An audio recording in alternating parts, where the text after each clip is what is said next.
Turkey says its two-day offensive against Syrian Kurdish fighters have resulted in more than 100 deaths of the so-called terrorists.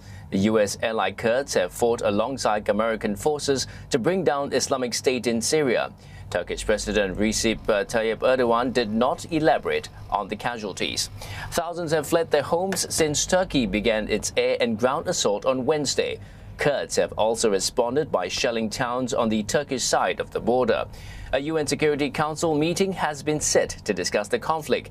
The EU and European leaders have begun calling for an end to the Turkish assault. Mr. Erdogan, however, has a warning for them. Ey Avrupa Birliği! Kendinize gelin. Bak yine söylüyorum. Bizim şu andaki operasyonumuzu bir işgal hareketi diye nitelendirmeye çalışırsanız işimiz kolay. Kapıları açarız. 3,6 milyon mülteciyi sizlere göndeririz. Europe, meanwhile, warns Turkey's actions is setting back peace progress in Syria. For more on this, we go to Mia Alberti in Brussels. Mia, what are the EU and the European leaders saying about the offensive?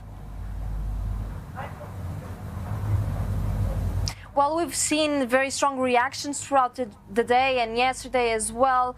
We saw leaders from countries like Germany, France and Finland talking about the situation, and their line has been the same across all of Europe, which is that they are concerned about what this means for the fight against the Islamic State. They say that this should be solved through diplomacy and not military operations, and they all called for the immediate halt in operations, and that includes the European Commission President and Vice President Jean-Claude Juncker and Federica Mogherini. Yesterday they said that this, like you mentioned, would be a setback in the peace process in Syria, but also called for the immediate halt of these actions.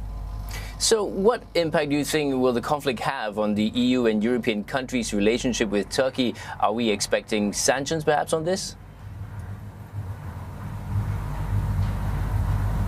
Well, this morning, an European Commission spokesperson told reporters that Turkey's actions in Syria are endangering Turkey's bid to join the bloc. Now, we know that Turkey has been wanting to join the European Union for a long time, and it has been on a back and forth with the bloc on negotiations. But it seems like the European Commission is saying that this is just going to be another setback in those negotiations, and that if Turkey wants to be serious about joining the EU, it will have to follow the EU's foreign policy lines. Now, we're also seeing reaction from other countries such as Finland, which is a big exporter of arms into Turkey, and the defense minister said today on Thursday that it would be halting all arms exports into the country. And we're also seeing, like you mentioned, the UN Security Council on Thursday, and that was requested by a bloc of European countries, including Germany, France and Italy.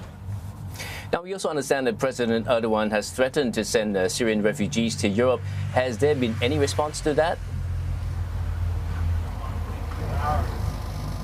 Well, the EU has not responded to that comment yet, but we know from yesterday's Jean-Claude Juncker's comments that that's something that really interests Europe, and it's something that is putting a delicate approach to the situation. Yesterday, on Wednesday, Juncker said that he condemned Turkey for its actions, but also was very careful into adding that Turkey is an European friend, and that the EU continues to be very committed into following the 2016 agreement with Turkey that says that Turkey will take care of migrants, like you just mentioned, 3.6 million Syrian refugees.